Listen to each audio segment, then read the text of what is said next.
Radio Espace, Espace Expression. Votre actualité vue à...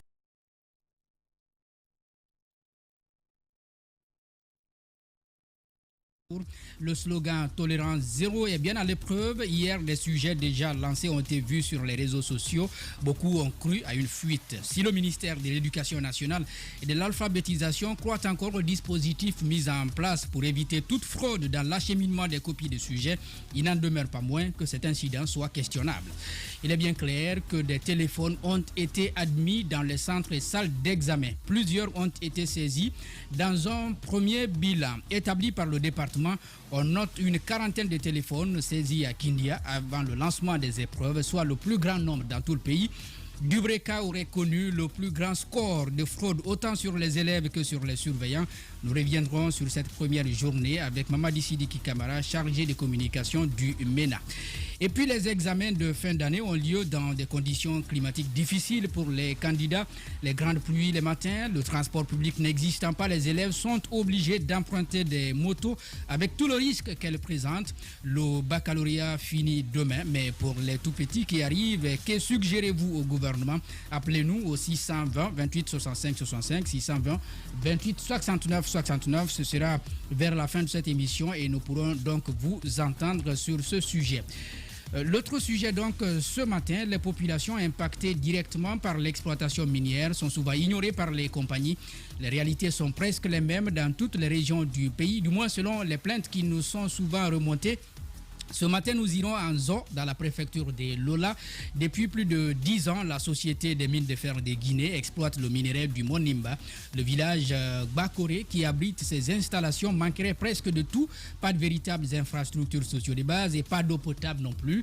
En cette période de grande pluie, les habitants craignent des maladies hydriques. L'information nous est donnée par le secrétaire communautaire du district. La situation serait tout autre selon le département des relations communautaires de la SMFG. Nous entendrons donc dans la seconde partie de cette émission Bernard Doré, secrétaire communautaire de Bakore, et Pépé Guélé Collier, surintendant des relations communautaires de la société. Espace Expression, merci d'être là et vous pourrez donc réagir comme je vous le disais tantôt avec nos amis de ce matin. Alphonse Mara, bonjour.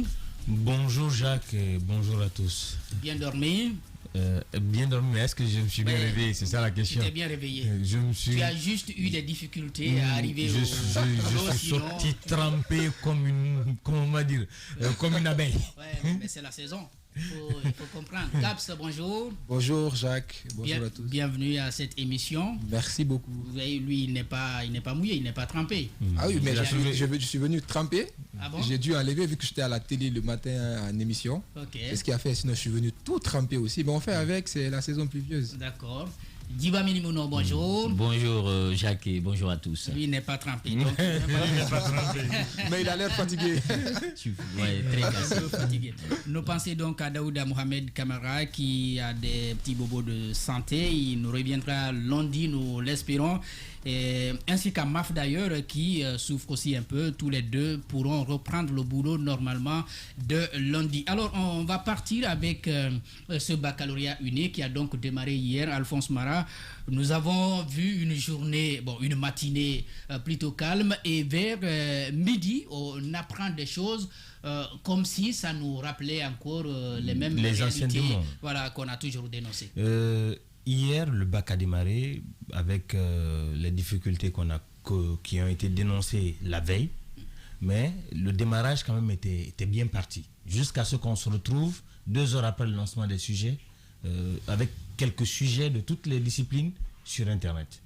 Et là, ça a laissé planer le doute. Les gens se sont posé la question. Le ministre annonce ses réformes, il annonce des mesures, mais rien n'y fait. Et ce qui était décevant, ce n'était pas simplement le fait que les sujets se retrouvent sur Internet, mais c'était la façon dont les gens jubilaient à voir le ministre échouer dans ses mesures. Comme si la conscience collective avait admis le fait qu'on ne pouvait pas prendre de mesures pour rendre notre bac crédible. C'est comme si la fraude était normale. Et donc, oui, en fait, on a admis déjà la fraude dans nos habitudes. Donc, on n'a plus besoin de réprimer les fraudeurs. On doit simplement l'accepter. C'est ce que le message qui est passé hier a laissé entendre. Parce que il fallait voir les gens se réjouir. Ah, Bano avec ses détecteurs, on a vu des téléphones dans la salle. Au lieu de condamner le fait que des étudiants ou des élèves, en dépit des mesures, aient pu entrer avec le téléphone. Au lieu de sanctionner le fait que des surveillants, par laxisme ou par complicité, ont laissé des élèves entrer avec des appareils. Les gens se sont plutôt réjouis. Ça m'a sidéré hier. L'autre facteur, c'est quoi? C'est quand même cette saisine record d'appareils. Ça prouve que, que ça marche. Parce qu'à Kindia, il y a une quarantaine d'appareils qui ont été saisis sur des élèves. Les téléphones, des calculatrices, des montres, des montres smart. Bien sûr que les téléphones ont été saisis, mais une fois qu'on a compris que les sujets ont été photographiés dans les salles, ça veut dire que malgré que les surveillants aient pu saisir quelques téléphones, il y a eu quand même d'autres qui... Et ce qu'on ne dit pas ce matin, c'est que ces surveillants qui ont laissé, parce que c'est volontaire, Jacques, on n'a pas besoin de détecteur pour sortir un téléphone des poches d'un élève. On n'a pas besoin de détecteur pour savoir qu'un élève porte un appareil en classe. Les examens, on a cette habitude-là. Mais ce que vous ne savez pas, ce qui a fait que ces étudiants, on les a laissés entrer, c'était l'intention de saboter ces examens. Les acteurs de l'éducation, je parle de certains syndicalistes et des cadres du département, qui sont vus biaisés parce que leurs intérêts ont été compromis par les mesures prises par le ministre. Ces gens-là ont, à travers leurs collaborateurs, leurs complices, laissé les élèves prendre les téléphones pour entrer en classe. Dans l'objectif de faire comprendre que Bano, en dépit de tout ce qu'il dit, sa mesure ne porte pas. Si la mesure de Bano ne porte pas, la pire des choses qui pourrait l'arriver, c'est qu'il soit viré de son poste de ministre. Mais attention, Bano se fait virer au poste de ministre aujourd'hui, il a un point de chute. Mais que devient l'avenir de ces enfants-là? Allez dans les universités. Vous avez 16 étudiants à l'université qui ne sont pas capables de noter leurs leçons quand le prof dicte. Ils ne sont pas capables, quand le prof dicte la leçon, de noter. Et c'est parce que nous tous, que ce soit en famille, que ce soit les acteurs de l'éducation, que ce soit même ces syndicalistes qui ne finissent pas de réclamer tout sauf l'essentiel, on a contribué d'une manière ou d'une autre à décrédibiliser nos examens, à affaiblir le niveau des élèves et à admettre cette fraude comme si c'était une norme. Ces parents qui laissent sortir leurs enfants avec des appareils pour aller à l'école sont complices. Ces acteurs de l'éducation qui, pour des intérêts qu'ils ont manqués avec les réformes de Bano, refusent de prendre les mesures ou d'accompagner les mesures, sont complices. Mais ils ne le font pas à Bano. C'est là où tout le monde se gourre. Bano va échouer. Ça, je suis certain. Bano a même échoué. Non, mais non, qui... non, attention. Laissez-moi finir. Vous me laissez finir. Il commence bien, mais il finit toujours mal. Vous me laissez finir, s'il vous plaît. Ça a bien commencé. Non, Bano va échouer. Ce matin, il met pas, franchement. Non, écoutez, Bano va échouer. Bano a déjà échoué s'ils le veulent. Alors c'est une figure de style. C'est une figure de style. Ça ne veut pas dire que ça échoue en fait. Je dis que Bano va échouer. Bano a déjà échoué s'ils le veulent. Mais ce n'est pas pour autant que c'est Bano qui perd. Parce que les frais de l'échec de Bano, ce n'est pas Bano qui va le payer, non. C'est les élèves qui vont devenir ces cadres-là pour ce pays qui vont le perdre. D'ailleurs, déjà, si on peut bien admettre quelque chose, si on a vu ces sujets hier sur les réseaux sociaux, c'est le fait des surveillants. C'est sûr. Donc, avant de venir, peut-être même des délégués, comme ça. Oui, bien sûr. Moi, je pense que je m'inscris un peu dans la même logique que Alphonse tout à l'heure, quand il était en train de partager son regard vis-à-vis des examens, de l'organisation des examens d'hier. Il faut se dire que la chose la plus déplorable, et honnêtement, hier, j'ai passé toute la journée et même la nuit à me poser la question de savoir comment est-ce qu'on peut souhaiter l'échec d'un ministre dans un examen du genre. Comme si, si on ne réussissait pas ces examens, c'est le ministre Bano qui payait prix, pendant qu'on a l'avenir de nos enfants, l'avenir de cette future génération qui est acteur et responsable du développement de notre pays demain, qui a son avenir en jeu. Et en fait, il y a un truc quand même, quelles que soient les réformes, je suis d'accord, quand on mène de nouvelles réformes, on va commettre des erreurs dans le processus. Et tout ne sera pas parfait, surtout à l'entame. Le ministre Bano est d'une volonté... S'il y a erreur à considérer dans ce que fait Bano aujourd'hui, est-ce que c'est de dire parce qu'il a mis de côté quelques enseignants tout simplement? Non, c'est justement ce que Alphonse est en train de dire. C'est l'intérêt, le fait que ces gens-là se voient mis à l'écart. Ils veulent empiéter un petit peu sur les efforts que le monsieur est en train de fournir. Et moi, à mon avis, aujourd'hui, il faut donner la force à ce monsieur d'aller au bout des réformes qu'il est en train de mettre en place. C'est vrai que tout ne sera pas parfait. C'est d'ailleurs un processus. Cette année, il fera un peu. Les années prochaines, il vient d'arriver quand même. Il n'a pratiquement que 1 an, 10 ans à la tête de ce département, qu'on lui donne le temps de pouvoir mettre en place les réformes qu'il faut, d'autant plus qu'il connaît très bien ce système éducatif guinéen, parce qu'il a pu poser un très bon diagnostic par rapport à ce que connaît aujourd'hui le système éducatif guinéen. Et au-delà de ça, il y a une chose quand même qu'il faut relever, Jacques. Quel que soit, et ça, c'est même pas qu'au niveau du ministère de l'Éducation nationale, quelle que soit l'entité ou la structure étatique et même le chef de l'État, aucune personne ne peut réussir aucune réforme en Guinée tant qu'on ne travaille pas sur le préalable. Et le préalable, c'est quoi? C'est la mentalité des Guinéens. Le préalable, c'est quoi? C'est un certain nombre de valeurs qu'on doit inculquer au peuple de Guinée pour qu'on puisse sortir d'un certain nombre de choses. Regardez ce qui se passe. Quand l'autre cherche à tirer le système éducatif de haut, les autres sont là à vouloir tirer ce système éducatif de bas. Et donc, ça implique une responsabilité partagée. Les parents ont leur rôle à jouer là-dedans, parce que si un enfant a réussi à quitter la maison jusqu'au centre avec son téléphone portable, c'est parce que les parents ont démissionné. Deuxième chose, il faut que les enseignants aussi sortent de cet esprit-là, en se disant que non, c'est mon petit frère, c'est l'enfant à tel, c'est mon cousin, ou pour des intérêts, pour des miettes, des sommes d'argent qui ne représentent rien, ou même pour des intérêts égoïstes, voir l'autre échouer, se dire qu'on veut faciliter la tâche à des élèves qu'on est en train de fatiguer. Ce n'est pas aider ces étudiants-là, mais c'est de plutôt les fatiguer et fatiguer toute la nation. Oui. Et après, il faut une plus grande responsabilité également de nos autorités pour que ceux-là qui ont été attrapés, avec non seulement ces téléphones portables, mais au-delà de ça, ces enseignants qu'on a pris en train de vouloir saboter cette réforme-là, qu'ils soient sanctionnés à la hauteur de leur forfaiture. En tout cas, on entendra là-dessus Mamadi Sidiki Camara tout à l'heure, porte-parole du MENA, puisque le département a fait un petit bilan et puis annoncer quelques mesures. Théophile Fassamano, bonjour, bienvenue. Vous avez eu des difficultés à venir, mais vous êtes arrivé. Bonne arrivée. Bonjour Jacques et bonjour à tous. Alors Djiba, la question finalement c'est au titre de ces mesures qui peuvent être engagées aujourd'hui. Et est-ce que vous pensez que le département peut encore rattraper les choses malgré qu'on a quand même eu la crainte hier de voir tout basculer? Est-ce que le département peut encore rattraper les choses? Oui, je pense qu'ils peuvent rattraper les choses parce que d'abord, ceux qui ont été pris, Kindia à l'Oricor par rapport aux fautes, également du Breka. Contrairement à ceux qui avaient été... Qui est dit à Sigiri, voilà, sur certains sites internet, donc Kindia a battu l'Oricor hier. Il y a ensuite Dubreka qui vient fermer la marche du podium. Donc, ces deux entités. Maintenant, est-ce qu'il va pouvoir freiner l'élan? Je pense qu'il est dans une dynamique de changement. Les réformes ne viennent pas sans danger. Lorsque vous commencez, souvent, il y a quand même quelques ratés. Mais si on regarde un peu ce qui est en train de se passer, ce sont des mesures conservatoires. Ceux qui ont été les suspendus, les élèves ainsi que les surveillants, ils disent pour l'instant, ce sont des mesures conservatoires. Après les examens, ces personnes-là vont être poursuivies devant les juridictions compétentes. Maintenant, est-ce que cela sera fait? C'est la grosse question qu'il faut se poser parce que ce n'est pas quand même une première. On sait de par le passé, on avait dit ici que des enseignants allaient être poursuivis par la justice. Est-ce qu'ils vont arriver jusqu'à ce niveau? C'est la grosse question. D'où, disons, la complémentarité entre le ministère de la Justice aujourd'hui et aussi les départements chargés de l'éducation. Maintenant, sur la question du fond, si vous comparez cette année et aux années antérieures, je pense qu'on est à peu près dans la même dynamique du point de vue fraude.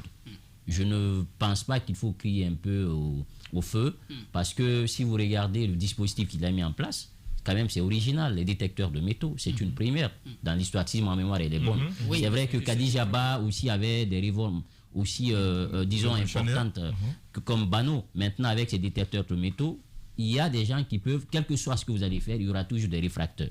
La société, elle est ainsi faite. Mais je pense qu'il va pouvoir corriger la situation au fur et à mesure. Il ne faut pas qu'on crie un peu au feu. Bano, aujourd'hui, a besoin de protection. Le chef de l'État, normalement, devrait s'inscrire dans cette dynamique. Il doit être accompagné. Bano, il est en train de se présenter aujourd'hui comme un réformateur. Parce que beaucoup doivent couler sur le pont. Dans les années antérieures, on se disait, est-ce qu'on allait avoir un ministre qui allait avoir le courage aujourd'hui de taper du poing sur la table? Beaucoup d'intérêts sont menacés. Nous apprenons qu'il y avait même des DPE qui avaient des lignes budgétaires dans l'organisation des examens. Il y avait des enseignants, il y avait le syndicat, le mouvement social qui montent au créneau aujourd'hui. Beaucoup avaient leur intérêt dans cette situation. Parce que chacun profitait de ces examens. Aujourd'hui, il décide d'inverser la tendance parce qu'il a dit le système était sur les deux mains. il faut les remettre sur les deux pieds. Donc, c'est ce qu'il est en train de faire. Je pense qu'il a touché quelque part, il a donné un coup de pied dans la fourmilière. Il faut qu'on le protège. Sinon, nous avons des fonctionnaires qui sont au niveau du ministère de l'Éducation qui sont plus puissants qu'un ministre. Et ceci, parce que tout simplement, ils ont quelques accointances, soit avec le chef de l'État, où ils se disent qu'on est du parti, le RPG, on se sent puissant de quelque chose, parce que souvent les choix sont dictés par, disons, des visées politiques. Et ça freine un peu l'élan. Maintenant, sur la dynamique, je pense que Bano, au même titre que les années qu'on a connues, il y a eu des fraudes.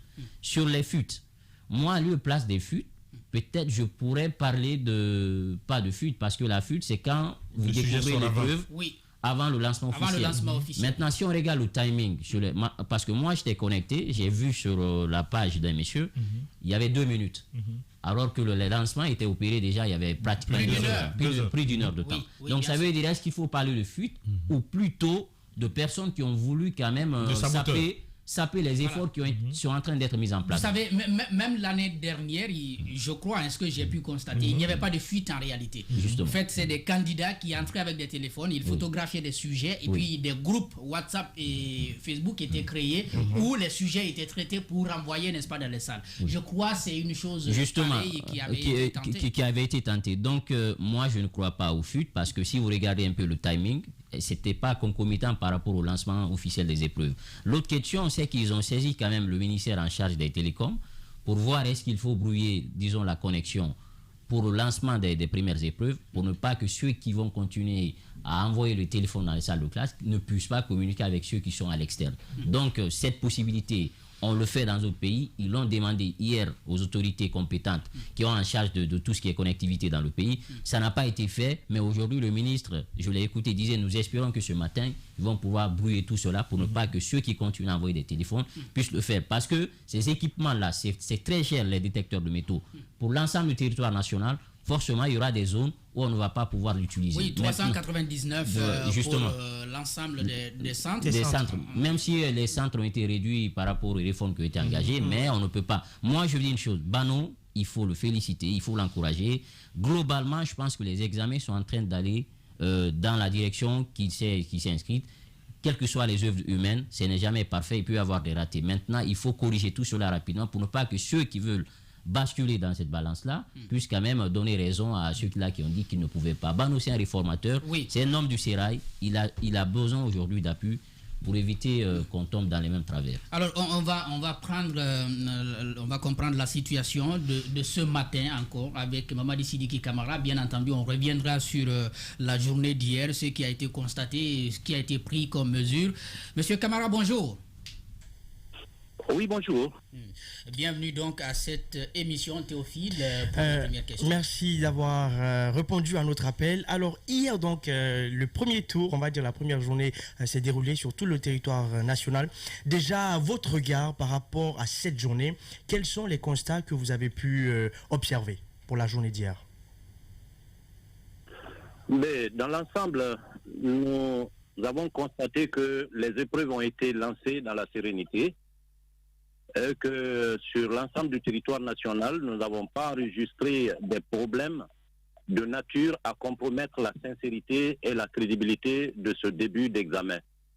Nous nous sommes félicités de cet état de fait et nous en profitons encore une fois pour féliciter l'ensemble des acteurs engagés, notamment les superviseurs, les délégués et les surveillants, même si par endroit, il y a eu des problèmes bien entendus liés au comportement de certaines personnes. D'accord. Monsieur Camara, vous parlez de certaines zones telles que Dubreka qui est cité, Kindia, des élèves qui ont pu photographier des épreuves, d'autres ont mis quand même des téléphones dans des pains avec de l'aluminium, on parlait de Chandus. Comment ces téléphones ont pu échapper pour le cas spécifique de Dubreka? Est-ce qu'il n'y avait pas de détecteur de métaux sur place? S'il y en avait partout, tous les centres ont été suffisamment dotés de ces appareils. Mais vous savez, mon frère, quand le professeur Bano a été nommé et qu'il a engagé, il a proposé, il a même décidé de faire un diagnostic du système, le résultat fondamental qu'il a pu obtenir, c'est que le problème de l'éducation, c'est les ressources humaines, tant sur le plan académique, mais aussi sur le plan moral tel que nous le constatons. Le problème que nous avons à notre envie, si cela a pu être dans ces centres, c'est parce qu'on a eu des problèmes par rapport aux ressources humaines. Nous avons engagé des personnes que nous croyons être méritantes de notre confiance.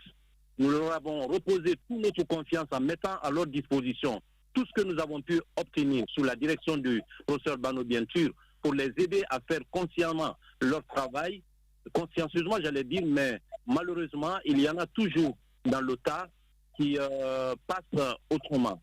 Donc ils ont été bel et bien dotés comme les autres, mais nous avons fait un constat très amer et nous sommes en train d'envisager des solutions.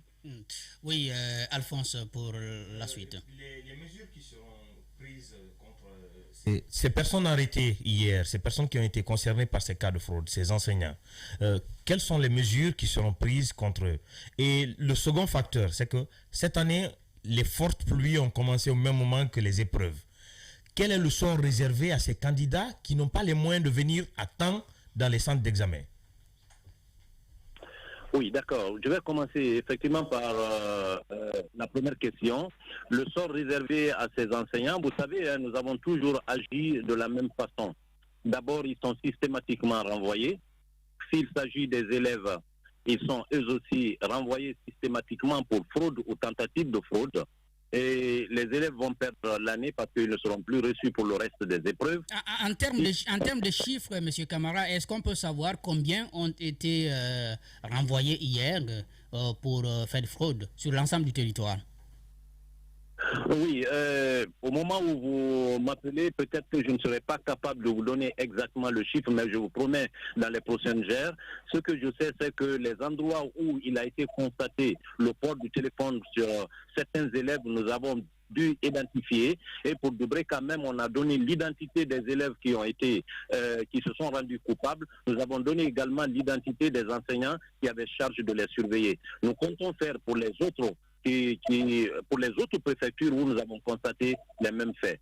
Mais pour ce qui est du sort, comme pour revenir à la question... Oui, la question des pluies.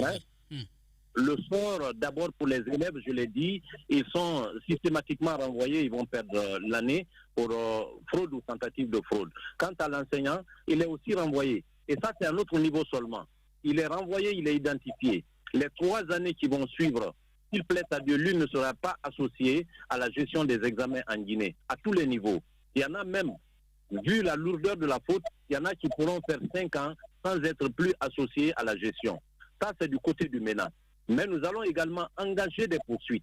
Nous allons engager des poursuites en montant des dossiers et nous allons laisser la justice faire son travail. Il vous souviendra que l'année dernière, nous avons fait la même chose. Il y a des enseignants qui ont été interpellés, la justice les a jugés et ils ont été condamnés. Certains avec sursis. Donc, nous allons continuer dans la même dynamique. Ils sont déjà hors du circuit. Quand on constate la légèreté ou la complicité au niveau d'un encadreur, qu'il soit délégué ou surveillant, systématiquement, il est renvoyé et nous engageons la poursuite judiciaire. Là, il avait également posé la question par rapport aux fortes pluies qui empêchent certains candidats d'arriver à leur centre à temps. Est-ce que, peut-être que pour le bac, on dira vous ne pouvez plus rien, mais est-ce que pour les prochains examens, vous envisagez quand même des mesures pour soulager une certaine catégorie de candidats? Oui, il s'agit d'intempéries de la nature. Vous comprenez avec moi, mon frère, que les candidats ne seront même pas les seuls à affronter ces intempéries. Même ceux qui doivent venir surveiller sont confrontés aux mêmes difficultés. C'est regrettable. Nous sommes en train de faire des efforts pour ramener encore autant que nous pouvons les examens là à des mois où nous sommes sûrs que peut-être ils seront à l'abri. Mais pour l'instant, nous avons dit avant, vu que nous sommes conscients que c'est en saison des pluies que les épreuves sont en train d'être lancées et vont continuer à être lancées, les parents d'élèves, les élèves eux-mêmes et même les encadreurs qui doivent s'y rendre, nous tous nous abordons ces aléas, nous prenons des dispositions tôt pour pouvoir être dans les centres à temps. Oui. Pour l'instant, ce que nous pouvons faire, et quand même nous allons tirer des leçons voir pour les épreuves prochaines et pour les examens prochains, s'il y a lieu de prendre des décisions, vous serez au courant, s'il plaît à Dieu. Oui, parce que en tout cas, c'est une réalité. On a pu avoir une candidate qui a fait un accident sur moto, qui pourrait peut-être rencontrer des difficultés pour la journée. Et je crois qu'il y a des situations comme ça qui arrivent. Le département va devoir plancher là-dessus. Caps. Oui, en abondant un peu dans ce même sens, on vous félicite déjà pour les efforts que vous êtes en train de fournir, quoique ce n'est pas facile pour vous. Mais moi, mon interrogation, c'est de savoir, au-delà de ces téléphones, de ces cas de fraude que vous avez pu détecter, quand même certains élèves se sont retrouvés dans les salles de classe avec ce même téléphone, d'où les images ont pu fuiter sur les réseaux. Alors moi, ma question, c'est de savoir, est-ce que vous avez un mécanisme, un moyen de contrôle que vous pouvez observer à l'égard de ces élèves pendant la correction pour pouvoir identifier éventuellement est-ce qu'il y a des gens qui ont fraudé, etc., histoire également de pouvoir les mettre à l'écart? Oui, vous savez que la notion de fraude, elle est inhérente à toute organisation d'examen. Les efforts que nous avons d'abord à fournir, c'est pendant le déroulement. Et quand un élève échappe peut-être par un moyen ou un autre, ou par la légèreté du surveillant, il s'installe dans la salle d'examen avec un téléphone, il revient aux délégués, les deux délégués, parce qu'ils sont dotés tous de ces mêmes appareils, de sillonner les salles de classe, de s'approcher de qui ils veulent, et de continuer à user de cet appareil-là, de sa performance, pour essayer de mettre hors d'état de nuire. Parce que nous entendons parler d'aluminium, nous entendons parler de plastique qu'il faut enrouler et mettre le téléphone, alors ça va échapper à la vigilance de cet appareil. Mais le candidat ne va pas laisser son téléphone dans l'aluminium pour le consulter. S'il réussit peut-être à rentrer par la porte avec, il est obligé de déballer pour l'utiliser afin d'atteindre son objectif. Si les délégués font correctement leur travail, ils sillonnent tel qu'on leur a demandé, avec ces mêmes appareils, au moment où le candidat pense user de cet appareil, il peut être hors d'état de nuire. Donc, en conclusion, les efforts que nous comptons fournir, c'est d'abord pendant le déroulement. Mais il se trouve que certains candidats, même s'ils ont le corrigé, avec eux, ils ne savent pas recopier, malheureusement. Donc, le reste reviendra. La correction se passera dans les conditions requises, dans les conditions normales, parce qu'on ne peut pas dire sur telle copie ou telle copie, c'est tel candidat qui a fraudé et c'est tel autre qui n'a pas fraudé, on ne peut pas le savoir. Oui, alors, comme pour dire, il y a ces élèves, au lieu d'utiliser leur intelligence dans le bon sens, ils utilisent leur intelligence pour, bien entendu, tromper les autres. Alors moi, je veux m'intéresser par rapport à, est-ce que vous avez pensé à juger la moralité de ces surveillants, de ces délégués? Quel est le mécanisme que vous avez mis en place pour faire confiance à ces gens-là? Quand vous saviez à l'entame le mental de vos collaborateurs, on a vu certes le ministre qui était là, qui sensibilisait les gens, donc la sensibilisation n'a pas suffi. Est-ce que vous avez procédé autrement dans un petit peu le contrôle de la moralité? C'est peut-être le critère de sélection des surveillants. Est-ce qu'il y a un critère que vous observez ou alors vous faites appel comme ça aux enseignants dès que le nombre est complet, vous bouclez? Franchement, c'est un problème réel, hein, mon frère. Vous allez comprendre avec nous. Et lorsqu'il s'agit des surveillants et des correcteurs, nous sommes au niveau central. Nous ne pouvons pas connaître les enseignants. Nous lançons l'appel à nos structures à la base.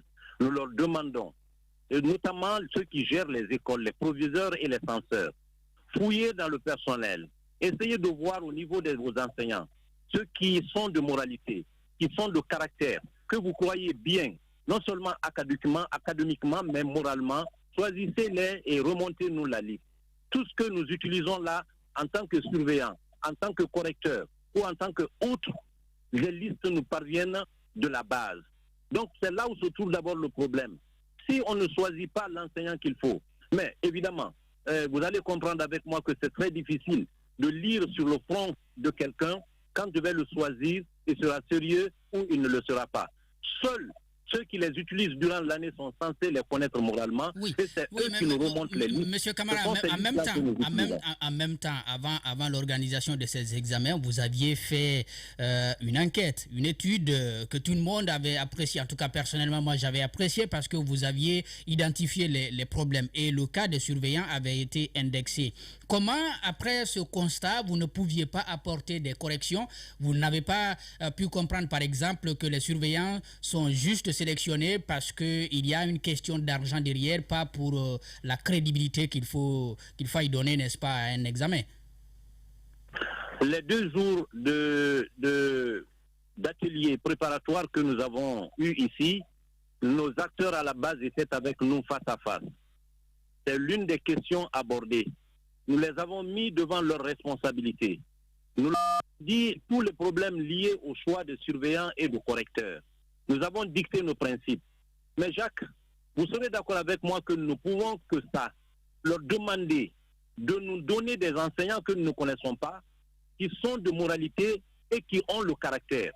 Si une liste nous parvient après toute insistance et que ces enseignants-là déployés sur le terrain, certains parmi eux, heureusement pour nous d'ailleurs qu'ils ne sont pas aussi nombreux cette année que cela a été les années précédentes, que ces enseignants-là cèdent à la légèreté ou à une complicité quelconque extérieure, c'est simplement décevant. C'est pourquoi nous n'avons aucune pitié quand il s'agit de réagir contre ces enseignants-là.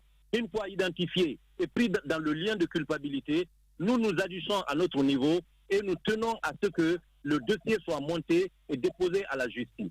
Nous n'avons certainement pas à décider à la place de la justice, mais nous déposons le dossier au niveau de la justice et nous tenons que ces enseignants soient jugés et condamnés à la hauteur de leur forfaiture.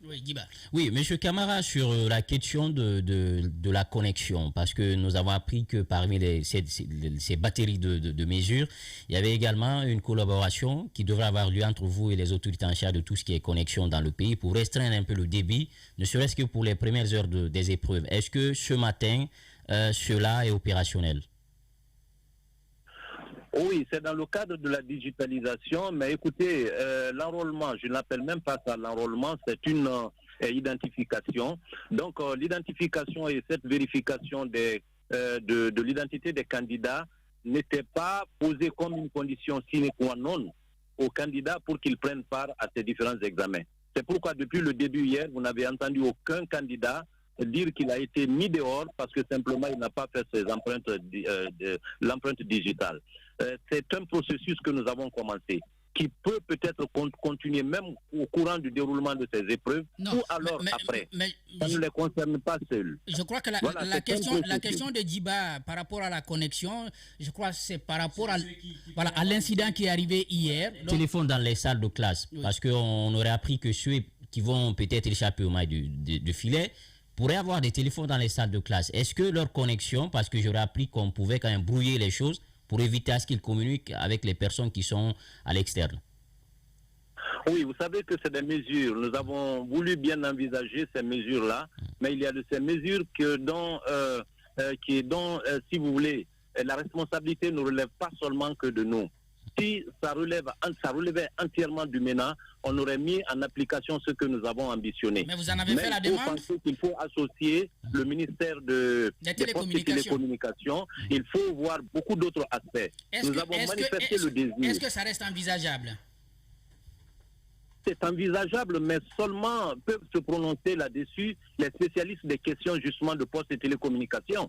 Nous avons dû tendre la main à nos frères des postes de télécommunications, mais je sais que techniquement ça exige aussi certaines sauges. Donc malheureusement cette année-là, ça n'a pas pu être. Peut-être que l'année qui va suivre, en insistant là-dessus, on saura prendre des dispositions à temps et pour permettre de brouiller, s'il faut, en tout cas autour des centres d'examen, pour un moment donné, toute possibilité de se connecter à l'Internet. Théophile, peut-être pour une avant-dernière question. Voilà, moi je me penche spécifiquement sur les candidats eux-mêmes.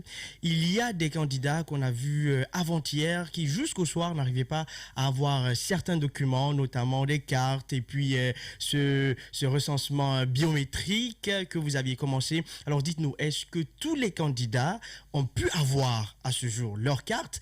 Et puis, est-ce que si d'ici la fin des 3 jours, ça va finir demain ou après-demain, je sais pas, demain, est-ce que si un candidat n'arrive pas à se faire recenser dans votre nouvelle base de données dont on parle là, est-ce que ça compromet son admission si ces notes sont bonnes? Bon, cette deuxième question, je pense que je l'ai répondu tout à l'heure. Quand mon frère m'a demandé, je lui ai dit que ce n'est pas une condition sine qua non. Ce n'est qu'un début de processus de digitalisation. Nous avons commencé, nous pensions que, vu le temps que ça prend, nous avons déjà l'identité de tous les candidats aux différents examens dans une base de données. Et pour être complet, leur identité, leur renseignement, c'est seulement l'empreinte. nous avons pensé qu'en 3 jours, les candidats, quel que soit leur nombre, vu le nombre d'appareils que nous avons déployés sur le terrain, on avait pensé que ces candidats-là, en un rien, auraient pu déjà poser leur empreinte. Mais ce n'est pas une condition. C'est pourquoi ils sont tous aujourd'hui dans la salle de classe. Ils composent sereinement. Personne n'a été parmi eux inquiété du fait de ne pas être enrôlé. Donc, que ce soit clair pour eux, nous leur avons dit. Oui, mais sauf que justement, moi, avant-hier, j'étais avec des étudiants qui, forcément, les élèves, l'info que vous passez là, il y a beaucoup, je vais vous dire, qui ne savent pas parce qu'ils ont pensé, et c'est même le cas pour certains. Moi, j'ai eu à rencontrer, je suis parti dans une école où jusqu'à 17h, 18h, ils y étaient, un stress fou. Vous ne pouvez pas imaginer. Certains continuent de penser que sans ça, ils vont échouer, et vous n'imaginez pas le stress qu'ils ont pu avoir. Et puis revenez aussi sur la question des cartes d'identité. Est-ce que tous ces candidats ont pu avoir leur carte? Parce que jusqu'à la veille, il y a certains qui n'en avaient pas. Attendez, à ce niveau, d'abord, il faut être clair. Nous avons fait un communiqué là-dessus. Les candidats qui se font stresser, pour ça, je ne sais pas pourquoi ils le font. Il y a eu un communiqué, nous avons communiqué là-dessus. Ça ne fait pas de souci. Et s'ils ne le savaient pas, je le dis encore à travers votre antenne, parce que vous êtes bien écoutés, qu'ils sachent qu'ils n'ont pas à s'inquiéter, ni pendant le déroulement, ni après le déroulement. Ce n'est pas une condition et ça n'aura aucun impact sur ce qu'ils vont faire à ces différents examens. Maintenant, pour ce qui est des cartes, c'est très étonnant, parce que nous savons que les efforts louables ont été fournis déjà et à temps pour que ces candidats puissent se doter. Nous avons même dit, à travers un communiqué, à travers nos communications précédentes, que les candidats qui prennent encore et qui refusent de venir se doter de ce qui est à leur disposition, ils n'allaient même pas être reçus dans les salles de classe. Donc, je ne crois pas qu'il y ait un seul candidat aujourd'hui sur l'ensemble du territoire national qui soit refoulé parce qu'il n'a pas sa carte. Oui, mais oui. Ce qui est sûr, les candidats qui n'ont pas de carte ne peuvent pas être admis dans les centres, dans les salles d'examen. Je crois que j'ai pu avoir un qui se plaignait hier, qui n'a pas pu être évalué. Et à ce niveau, quand il y a des problèmes de ce genre, qui en est responsable? Pardon? S'il y a des problèmes comme ça, les candidats se retrouvent sans carte, qui en est responsable? La responsabilité peut se situer à 2 niveaux, mais en tout cas, soit à notre niveau, au niveau du candidat. C'est que les candidats, nous avons dit que pour avoir tout, il faut remplir certaines conditions. Certains candidats attendent la dernière minute parce qu'ils savent qu'ils ne remplissent pas des conditions pour venir maintenant poser des problèmes de cette nature. Ils ont eu suffisamment de temps. S'il y en a aujourd'hui dans ce processus qui ont eu du temps pour se mettre à jour, c'est bien les candidats. Donc tous ont eu le temps de venir se mettre en règle. Si un candidat, pour une raison ou pour une autre, reste jusqu'à la dernière minute, il veut maintenant se procurer d'une carte alors qu'il ne le mérite pas, nous ne prenons pas cette responsabilité. Oui, à notre niveau, en tout cas, ce que je sache, nous n'avons aucun retard par rapport à ça et je ne crois pas que ce soit à notre niveau, ça doit être au niveau du candidat. La responsabilité se situe à son niveau. Peut-être la responsabilité aussi des encadreurs d'école, n'est-ce pas? D'accord. Alors, M. Camara, moi j'ai envie de vous interpeller par rapport à ces batteries de mesures que vous avez pu prendre, surtout par rapport à ces examens de cette année. Est-ce que vous ne pensiez pas qu'au regard du défi que vous aviez, surtout avec les ressources humaines telles que vous l'évoquiez tantôt, est-ce que vous ne pensiez pas que certaines mesures pouvaient attendre, parce qu'encore une fois, comme la biométrisation par exemple et tant d'autres choses, pouvaient attendre et que vous puissiez mettre vos efforts vers l'essentiel pour sortir un petit peu de ces examens, pouvoir vous préparer, parce que le temps, vous en aviez manqué. Oui, vous avez peut-être raison, mais je ne pense pas que la biométrie soit un obstacle. Ça allait peut-être même être avantageux, tel que nous avons imaginé, si ça se passait comme ça, et que les réseaux ne jouaient pas sur nous. Imaginez que tous les candidats aujourd'hui qui se trouvent déjà dans notre base de données aient leur empreinte digitale dans la même base de données. Et vous allez voir que nous avons la possibilité de lutter complètement et définitivement, je veux dire, contre la substitution. Donc pour nous, ça avait plutôt des avantages. Mais si ce n'est pas le cas pendant le déroulement, ça pourra l'être après les examens. Donc il n'y a pas eu d'anticipation. Et aux réformes, je vais vous dire, mon frère, s'il s'agit des réformes, il faut toujours commencer. Nous avons commencé, ce n'est pas de trop. Aucune mesure n'a été envisagée et engagée qui soit de trop. Cette digitalisation, encore une fois, ce n'est pas quelque chose qui est lié fondamentalement aux examens. C'est quelque chose qu'on avait envisagé. Nous estimions que nous pouvions le faire avec les candidats du baccalauréat. Mais avec le réseau que nous avons constaté, nous avons même exclu. Personne n'entend parler de ça maintenant. On attendra que le moment soit propice et qu'on mette tout en place pour pouvoir continuer avec cette digitalisation. Alors, les autres réformes, c'est bien normal. Vous avez vu que nous avons engagé toute une batterie pour rendre crédibles ces examens. Nous pensons qu'il le fallait. Les ressources humaines, nous allons continuer à les sensibiliser, à les moraliser, à les former pour que les années à venir... Une dernière question, monsieur Camara, moi, c'est par rapport aux candidats, bien entendu, à l'orientation des candidats en fonction des centres. Quand vous prenez une commune comme Matoto, qui est très vaste, vous prenez des candidats à Dapompa pour les envoyer composer à Matoto ou alors à Djimbaya. Vous ne pensez pas que c'est un peu compliqué pour les candidats? Oui, si cela paraît compliqué, Jack, en les regroupant dans le même centre et les faire composer, cela est plus dangereux et plus compliqué encore. Nous sommes partis des expériences, nous sommes partis des constats que nous avons dû faire. Avant, ce n'était pas comme ça. C'est des réformes à partir de 2017, vous vous souviendrez, avec le ministre Kounaté, que nous avons exigé cela. Parce que nous avons constaté que les candidats regroupés dans un même centre, pour cette raison justement de leur faciliter le déplacement et de projet, vous conviendrez avec moi qu'il y avait des centres même qu'on dépistait, qu'on trouvait 100% d'admis et nous savons les raisons étaient quoi. Oui. Donc, je vous donne un petit exemple. Quand un candidat échoue par exemple en session rapprochée au BEPC ou au baccalauréat une fois dans une école de Matoto, il est capable d'aller s'inscrire dans une école de Kaloum frauduleusement. Et toute l'année durant, il est capable de faire ce trajet pour aller suivre les cours parce qu'il sait qu'il est reçu là-bas. Là où il était, il a échoué, il ne peut plus être là. Et vous voyez qu'il supporte ça. Maintenant, pour 3 jours d'éloignement, moi, je ne pense pas que cela soit un calvaire insupportable. Merci. Il faut que nous luttions contre la fraude. C'est dans le souci de lutter justement contre la fraude massive que nous avons adopté ces mesures et nous pensons qu'elles méritent bien d'être. Merci beaucoup, M. Mamadi Sidiki Camara. À moi de vous remercier, merci bien. Donc, porte-parole du MENA qui était donc notre premier intervenant ce matin. Oui, Théophile, on l'a écouté. Voilà, merci d'activer mon micro. Oui. Déjà, je disais que c'était... Je trouve que les réformes sont intéressantes et les réformes sont bonnes. Il faut dire que chaque fois, et ça c'est partout, qu'il y a des réformes, ça va forcément faire parler, ça va forcément déranger, parce qu'il y a des gens qui se sont enracinés à des endroits, qui reçoivent des mannes, ça fait 15 ans, ça fait 20 ans, et ça va chauffer. Le problème était justement au niveau CAPS en parlait, il y a des choses, par exemple si vous avez 15 réformes à faire, vous pouvez faire 2, 3, ainsi de suite, et avec le temps, ça pourrait marcher. Mais il y a un autre facteur qu'il ne faut pas occulter, même si on a vu ici que même quand tout est bien, il y a des gens quand même qui font tout pour que tout aille mal. Et il y a de cela plusieurs années, ce sont des écoles elles-mêmes. Les écoles elles-mêmes, ou le fondateur de l'école, ou le directeur de l'école, prend sur lui la responsabilité de regrouper des élèves à 0h, 1h, 2h du matin pour pouvoir traiter des sujets. Les élèves ne dorment plus. Et ils sont arrivés à traiter des sujets de français où il n'y a même pas l'en-tête. C'est-à-dire, on vous donne le traité derrière et vous, les matins, les élèves partent recopier. Et moi, quand je faisais le bac, j'étais dans un centre où j'étais déboussolé.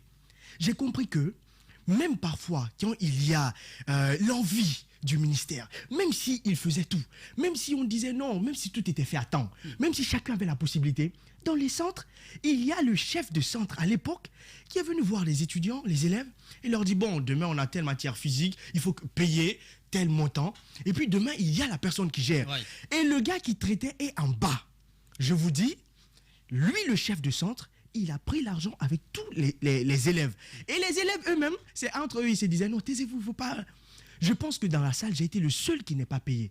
Et le sujet est venu, tu sais comment ça s'est passé? Le sujet vient, ceux qui ont payé, on vous donne, et les autres, ça saute sur vous. À 2 jours du bac, moi j'ai failli ne plus composer, j'ai refusé. Donc c'est un problème qui est vraiment profond. Il parlait donc de ces surveillants, on compte sur eux. Ce sont les enseignants. On pense qu'eux, ils peuvent faire quelque chose, mais au final, ça ne marche pas. Moi, et donc on se retrouve... Je pense que dans les années à venir, il va falloir statuer beaucoup plus prudemment sur la sélection. Sur la sélection. Et peut-être pour terminer rapidement, lorsque on engage ces types de réformes, il faut être sûr que le problème ne soit plus de notre côté, c'est-à-dire de ces autorités. Il faut que ce soit maintenant aux élèves qui aient des problèmes. Mais en engageant ces réformes, il faut être sûr qu'on a tout mis en place et que cela n'empiètre pas sur un candidat qui fait tout dans les règles de l'art et qui se dit que moi, je peux bien composer. Merci Théophile et vous les auditeurs. Nous vous le disons, les examens de fin d'année ont lieu dans des conditions climatiques difficiles pour les candidats. Les grandes pluies les matins, le transport public n'existant pas, les élèves sont obligés d'emprunter des motos avec tout le risque qu'elles représente. Le baccalauréat finit demain, mais pour les tout petits qui arrivent, que suggérez-vous au gouvernement? Vous pourrez donc nous appeler au 620 28 65 65, 620 28 69 69. Nous revenons à 10h pour parler de zoo et bien d'autres sujets encore. Radio Espace, Espace Expression. Votre actualité vue avec des spécialistes maison. Tamba Zakari Milimouno. C'est Espace Expression sur Radio Espace.